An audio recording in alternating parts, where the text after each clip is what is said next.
Magsitayo ang lahat para sa ating panalangin na siyang pangungunahan ni Binibining Norica. Amen. Magandang hapon sa inyong lahat, Section Avogadro. Ako si Ginoong Brix, ang inyong magiging guro sa hapon na ito. At bago magsiupong lahat ay nais kong pulutin ninyo yung mga basurang nakakalat sa ilalim ng inyong mga upuan at sa ayos ang inyong mga upuan. Ayusin ninyong mga damit, ang inyong mga buhok at gamit nang maayos at maging matiwasay ang inyong pagkatuto. Ayan, maaari na kayong magsiupo. Maaari ko bang malaman sa ating kalihim kung meron bang lumiban sa talakayan ngayong araw na ito? Maraming salamat. Mainam naman kung gayon. Bago tayo magsimula, mayroon ako mga aling tuntunin nang sa gayon maging maayos at matiwasay ang daloy ng ating klase. Maaari bang basahin ang ating aling tuntunin na amat? Aktibo sa sipo sa klase. S. Sumagot at magtanong ng maayos. Maraming salamat. At sa pagkakataon ito, upang maging handa at kawili-wili ang simula ng ating talakayan, ay magkakaroon muna tayo ng paunang gawain na pinanggatang kilalanin mo. Bago lahat ay papangkatin ko ang ating klase sa 5 pangkat. Ito ang unang pangkat, pangalawang pangkat, pangatlong pangkat, pang-apat na pangkat, at pang-5 pangkat. Ang gawain nito ay napakasimple na. Ito ay mga halimbawa ng mga linya ng isang tula. Basahin ito ng maigi.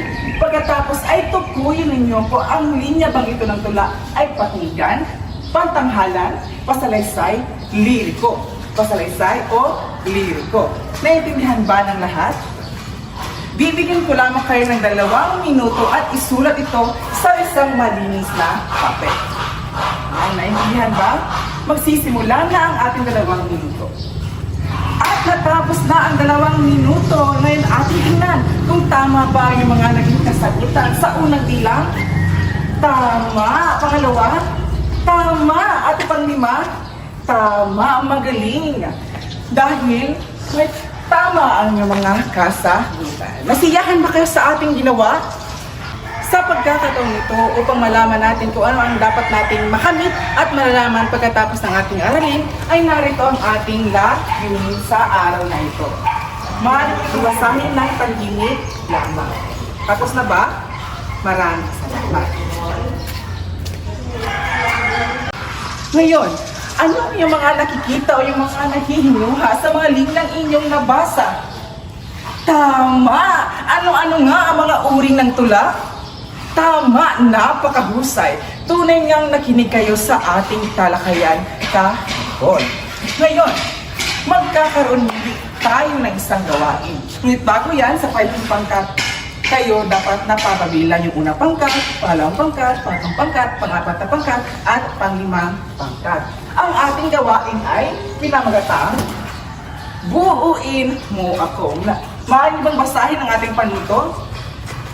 Maraming salamat. Ang gagawin ninyo sa gawain na ito ay bubuin ninyo ang mga jumbled words. At bibigyan ko lamang kayo ng 5 segundo bawat item upang sagutan ang mga jumbled words. Kapag tama na o natapos na ang bawat salita, ay isusulat ito ng bawat grupo sa isang kapat na papel. Naintindihan ba ang panuto? Ay, maraming salamat. Magsisimula ng 5 segundo sa unang item. Tapos na, pangalawa. Tapos na at pang-8. Tapos na ang 5 segundo ng pang-8 item. Ngayon ay ating tingnan kung tama ba ang mga naging kasagutan sa ating gawain. Magsisimula tayo sa unang item. Ano nga ang kasagutan sa unang item? Tama ang pangalawa. Tama ang pang-8. Tama, magaling talaga kayo, class. At bigyan ng isang mahusay clap. Ganito gawin ang isang mahusay clap. 1, 2, 3. 1, 2, 3. Mahusay, mahusay, mahusay. Ngayon, may napapansin ba kayo sa mga salitang inyong nabuo? Sa mga salitang inyong nabuo, masasabi niyo bang parte pa rin ito ng isang tula? Sa inyong palagay, mahalaga ba at dapat bang isaalang-alang ang mga ito kung tayo ay magsusulat ng isang tula? Tama! Dahil ang mga salitang ito ay ang mga elemento ng tula na siyang magiging paksa natin ngayong hapon na ito.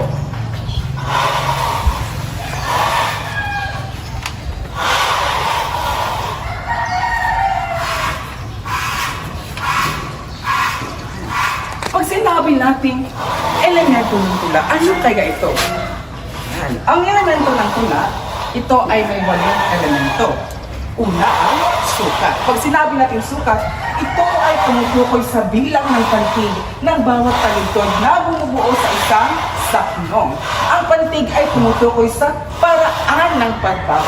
Halimbawa, sa salitang isda, isda. Ito ay may 2 pantig. Pangalawa, sakno. Pag sinabi natin sakno, ito ay grupo sa loob ng isang tula na may 2 o maraming linya o taludtod. May 2 linya, may 3 linya, may 4 na linya, may 5 linya, 6 na linya, 7 linya at 8 linya. Pag sinabi na natin tugma, ang tugmaan, isa itong katangian ng tula na hindi angking ng mga akda sa tuluyan. Sinasabing may tugma ang tula kapag ang huling pantig ng huling salita ng bawat taludtod ay magkasing tunog. Lubha itong napakaganda sa pagbigkas ng tula. Ito ang nagbibigay sa tula ng angking itong hinig o indayo. Meron tayong mga uri ng tugma naman. Ang una ay ang tugmang ganap o patinig. Ang pangalawa naman ay tugmang bigan na po ang katinig. Halimbawa, mahirap sumayaw. Ang taong may sala. Yan. Pang-apat naman ay ang kalitan. Ito ay ang mga marikot na salita para magpasaya ang mambabasa at mapukaw ang damdamin at kawilihan. Halimbawa, ang maganda, ibig sabihin ay marikit.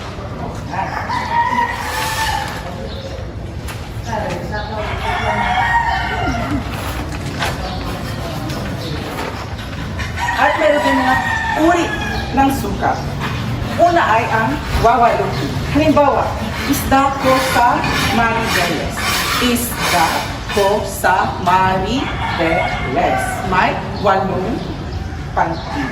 12 ang iyong halimbawa, ang laki sa layaw na maghubad sa bait at muni. Sa haton ay salat. Kung ating bibilangin ng mga pantig ay may 12 itong pantig. Kaya ito ay may 12 sukat. Pangatlo, 16.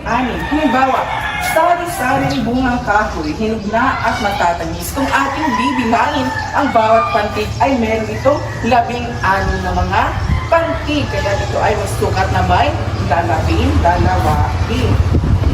Pangapat naman ay 18. Halimbawa, tumutubong mapalay, gulay at maraming mga bagay. Kung ating bibilangin ang bawat pantig sa mga salita o pangungusap nito, ay may 18 pantig. Kaya nagiging 18. At panglima naman ay ang talinghaga. Ano kaya ang talinghaga? Ang talinghaga naman ay tumutukoy sa mga ditiyak na pagtukoy ng mga bagay na binanggit. Yan. At ang pang-anim ay ang anyo o ang forma ng tula. At ang 7 ay ang tono. Ito ay tumutukoy sa damdamin na mamayan sa tula. Halimbawa na lamang po ito may pagmamahal, ito ba ay pagmamalis o pagbibiganti, ganyan ang tono. Pangwalo ay ang persona o ito ay tumutukoy sa nagsasalita sa tula. Ikalawa o ikatlong mga panahihan. Ayan, naintindihan ba ang ating talakayan patungkol sa elemento ng tula? Sigurado ba kayo? Kung sigurado kayo, ay mayroon ako mga katanungan. Pag sinabi natin, ano nga yung mga 8 elemento ng tula? Ayan, ano kaya ang sukat? Ano naman ang saknong at tugma? Ano naman ang karitan at talinghaga? Paano naman ang tono, anyo at persona? Maraming salamat sa iyong mga kasagutan. Talagang kayo ay nakinig at may natutuhan sa ating talakayan ngayong hapon na ito na patungkol sa elemento ng tula. At dahil dyan, bigyan mo yung sarili ng isang maghusay clap. 1, 2, 3, 1, 2, 3, maghusay, maghusay, maghusay. Ayan. At upang masiguro na inyong kaalaman ay mas mapalawig pa, ay magkakaroon tayo ng panibagong gawain na pinanggatan natin Punan Mo Ako. Sa gawain na ito ay napakasimple lang. Sa aking ibinigay na halimbawa ng tula, ay inyo itong susuriin batay sa mga elemento ng tula sa pamamagitan ng isang talahalayan. At sa parihong grupo ay sasagutan ninyo ito, ang talahayan na ito, upang inyong masuri talaga ang aking binigay na tula. Bibigyan ko lamang ang bawat grupo ng 5 minuto upang sagutin at tapusin ang gawain na ito. Naintindihan ba ang ating panuto? Ayan. Bago yan, ay bibigyan ko kayo ng manila paper upang dito nyo isulat ang gawain na ito. Ay, maraming salamat. At ang 5 minuto ay magsisimula. Ayan, natapos na ang 5 minuto. Maaari nyo bang ipasa na yung mga gawain upang idikit dito sa ating harapan at ating iwasto. Maraming salamat.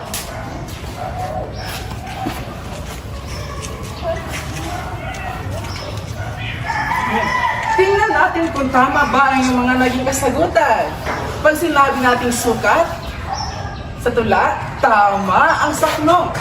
Tama at ang persona naman, tama. Napakadali ninyo, class. Talagang natutuhan kayo sa ating talakayan. At nasisiya akong makita kayo na naintindihan nyo ng lubusan ng ating talakayan ngayong araw. At upang malaman natin ang inyong mga kaalaman, atin itong susukatin sa pamamagitan ng isang pagtataya.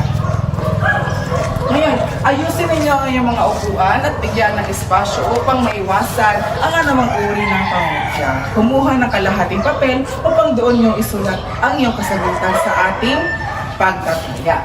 Narito ang ating pagtataya.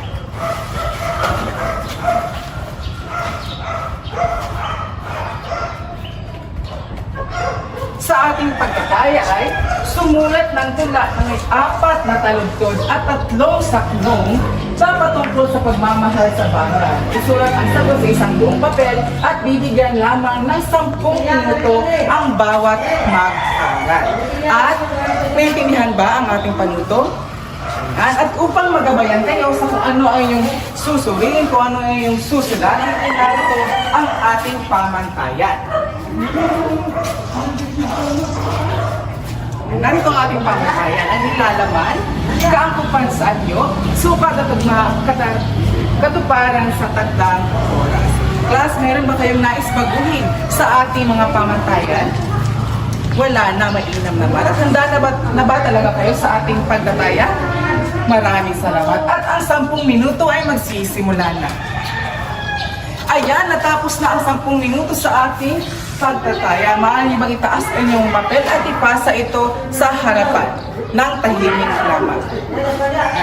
Maraming salamat, class. Ngayon ay upang hindi ninyo makalimutan ang ating talakayan, ay padadalhan ko kayo ng isang takdang aralin na inyo namang ipapasa mamayang gabi o hindi natatapos sa isang araw. Ngunit huwag kayong mag-alala. Ang ating aralin. Maaaring tungkulan ng litrato o hindi kaya huwag kayong mag-alala sapagkat akin ito ay papadala naman sa ating GC. Naintindihan ba ang ating takdang aralin? Ayan, mamaya, bago matapos ang araw na ito, ay ipapasa nyo ito sa Google Classroom. Naintindihan ba, class? At maraming salamat sa inyong pakikinig. Naway, hindi ninyo makalimutan ang ating natalakay ngayon. Naintindihan ba ang ating talakayan? Maraming salamat. So ngayon, paalam na sa inyong lahat, Section Avogadro. Paalam! Cut! Pero iwasan na yun eh.